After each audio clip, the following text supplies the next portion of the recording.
Senhor presidente, senhores parlamentares, vou utilizar desse tempo da liderança do nosso bloco para falar sobre uma pauta importante para o meu estado. Recentemente, o Tribunal de Contas do Estado do Espírito Santo, através do seu painel de gerenciamento, que disponibiliza aos municípios capixabas uma forma de analisar os seus dados, principalmente com relação ao CAPAG.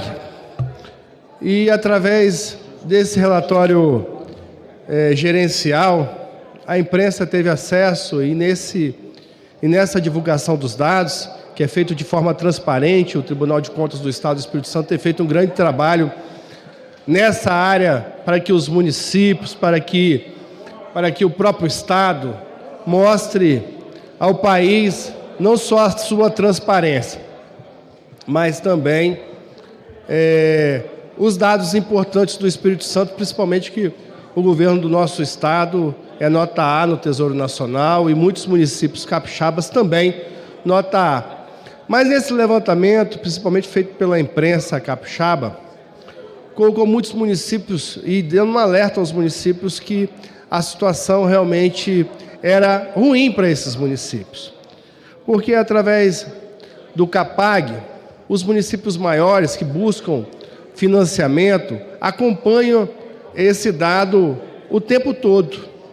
Mas os pequenos municípios não ficam acompanhando diretamente o endividamento, a poupança corrente ou a liquidez, que são os dados para a formação do CAPAG. Através disso, a imprensa divulgou, e aí muitos prefeitos capixabas ficaram bastante aborrecidos porque não entendia o porquê dos seus dados serem apresentados e os municípios estarem em condição ruim.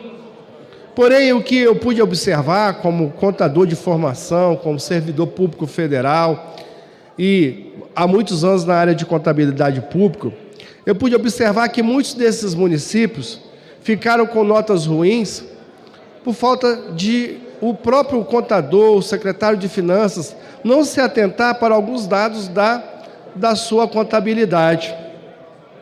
No item endividamento, e aí eu vou aproveitar dessa fala para dar uma orientação aos contadores, secretários de Finanças e aos próprios prefeitos, que analisem suas contas para que esse resultado seja modificado no próximo bimestre, onde será enviados os dados ao Tribunal de Contas do Espírito Santo.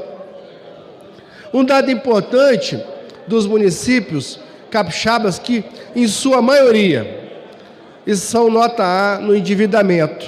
Ou seja, a dívida consolidada líquida, ela é menor do que a receita corrente líquida. E lá no item, os municípios capixabas de endividamento estão numa situação muito, muito boa, nota A. O problema dos municípios capixabas, para a apresentação desses dados pela imprensa, que expôs algumas prefeituras, foi principalmente na poupança corrente e também na liquidez. Na poupança corrente, a análise da poupança corrente é dos últimos 12 meses. Muitos municípios fazem o seu empenho de forma estimativa, ou seja, ele empenha já para o ano todo. É o caso da folha de pagamento, é o caso, por exemplo, dos contratos, são empenhados de forma global, ou outros de forma estimativa, e você faz o empenho para o ano todo. Então, se você for analisar a despesa corrente, a despesa dos últimos 12 meses, esse município passa a estar com a situação mais difícil, porque ele empenhou a mais do que ele teve de receita corrente ajustada. Como o município empenha estimativa, esse índice de poupança corrente, ele só vai se ajustar no final do exercício financeiro. Uma observação que eu posso fazer da poupança corrente é que os municípios devem observar aqueles empenhos que foram feitos durante o ano e que não serão gastos, porque às vezes faz o empenho de forma estimativa, já faz o gasto, mas não vai lá e anula o empenho. Ou seja, aquele saldo fica lá e ele vai fazer com que a poupança corrente daquele município fique numa situação uma situação difícil, porque está uma coisa que não vai ser gasta. Então, uma observação que os contadores e secretários de Finanças precisam fazer é daqueles empenhos que foram feitos de forma estimativa ou aqueles empenhos que o fornecedor não entregou bem ou não prestou o serviço, que eles sejam anulados. A partir daí, o painel vai apresentar um dado correto, que o tribunal está apresentando, mas vai apresentar aquele empenho anulado, não vai ter mais o saldo, e aí melhora o índice da poupança corrente. E, por fim, o índice de liquidez. O que acontece muito, eu posso falar que eu fui prefeito e acompanhava diretamente isso nas contas do meu município.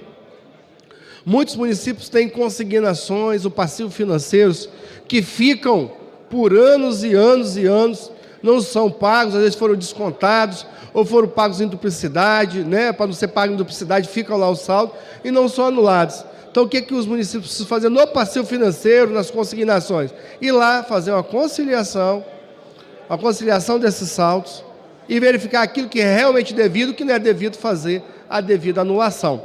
Além disso, outro dado importante são os restos a pagar não processados.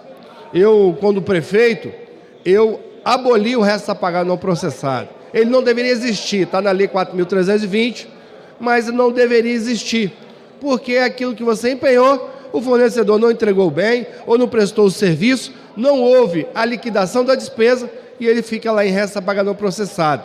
Ou seja, ele carrega o orçamento para o exercício seguinte. E é importante a gente destacar que os municípios, às vezes, não anulam esses restos a pagar não processado. Então, você, prefeito, você, secretário de Finanças, você, contador da cidade, verifique o que você tem de restos a pagar não processado e anule tudo, porque esse dado, essa informação, esse número, mexe com o seu índice de liquidez, abaixa o seu índice de liquidez e aí passa a estar lá no item do CAPAG B ou C. E isso puxa o índice total, automaticamente o município cai em C ou cai em B. No Espírito Santo, graças a Deus, não tem ninguém em D e E. Mas é importante que os contadores, secretários de Finanças, analisam esse dado, principalmente do restos a pagar não processado. E a minha orientação aos prefeitos é que determine aos contadores, secretários de Finanças, que não deixe restos a pagar não processado. A partir daí, eu posso falar aos prefeitos, como contador, que o seu índice de liquidez melhorará. Terá uma melhora e, a partir daí, não terá reportagens negativas, como tiveram nas últimas semanas. E, às vezes, querem culpar o Tribunal de Contas, às vezes querem culpar a Munis, que não reclama, mas, às vezes, a culpa está dentro da própria prefeitura, da gestão da prefeitura, do contador, do secretário de Finanças, que poderia ir lá fazer anulação do resto a pagar, fazer anulação dos consignados que não foram pagos e não são devidos, anulação do passivo financeiro, anulação dos empenhos que foram durante o ano empenhados e não foram gastos, não foram liquidados. A partir daí, eu tenho certeza que você vai ter realmente o seu índice, porque hoje muitos índices que estão sendo divulgados pelo Tribunal de Contas são índices que deveriam ser diferentes se o município estivesse fazendo a parte dele, anulando o resto a pagar, anulando saldo de empenhos, anulando consignações e passivos financeiros, e eu tenho certeza que esses índices seriam melhores. Então, é um recado que eu dou aos prefeitos do Espírito Santo, para que consiga, através do seu secretário de Finanças, dos seus contadores, melhorar o seu índice, fazendo o seu dever de casa, fazendo as anulações devidas, e eu estou à disposição para orientá-los e ajudá-los. É isso, senhor presidente, muito obrigado pela oportunidade.